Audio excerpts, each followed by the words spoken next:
প্রিয় দেশবাসী, আসসালামু আলাইকুম। আমাদের সরকার কাজটা কি করলো? চেয়ারম্যান মেম্বার আছে না, ওদের সুখ নষ্ট করে দিছে।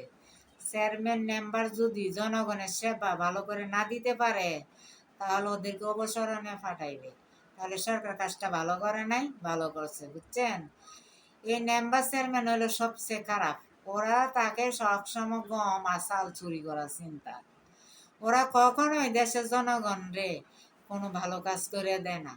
ওরা যদি ভালো কাজ করে দিত, তাহলে এই দেশের জনগণ কোর্টে যাওয়া লাগতো না। আজকে কোর্টগুলা বইরে গেছে মানুষে। কি করবে? মেম্বারের কাছে গেল বিচার পায় না, চেয়ারম্যানের কাছে গেল সঠিক নিয়মে বিচার পায় না। বিচারটা পাবে কেমনে? আপনি একজন ডে মারছেন, মায়েরে দূরে আয়ে গেছেন, মানে আমি যাই এই বিচারটা পাবো। ধরেন আমার ছেলে মায়েরে দূরে তো এলো না, ধরেন আমি যাই সঠিক বিচার পাবো কেমনে? আমি যাই 5,000 10,000 টাকা মেম্বারের চেয়ারম্যানকে ধরাইয়া দিমু।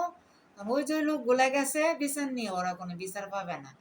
হই হই করে ঠিক আছে কর্ম করবে, এগুলো বললে চললে বংশং করে মানে ছাড়িয়ে দিবে।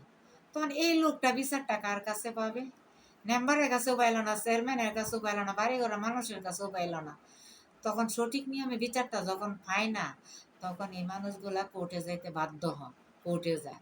আর সে কোর্টগুলা সমানে মানুষ বেড়ে গেছে, কারণ এই চেয়ারম্যান মেম্বারের উপর এই দেশের মানুষের কোনো আস্থা নাই। ওরা আসবে মানুষের সেবা দিতে। যদি ওরা মানুষের সেবাই না দিতে পারে, তাহলে ওরা কিসের জন্য আসে? কিসের জন্য ওরা মেম্বার চেয়ারম্যান হয়ে আসে? মাল কামানোর জন্য? ওদেরকে কি মাল কামানোর জন্য আমরা নেতা বানাই? এরা মেম্বার বানায়, চেয়ারম্যান বানায়? ওদের লজ্জা শরম নেই। ওরা মৃত্যুর চিন্তা করার না, পরে যার একটা দুনিয়া আছে ওই চিন্তা ওরা করে না। ওরা নিজেরা বাঁচার চিন্তা করে, বুঝছেন?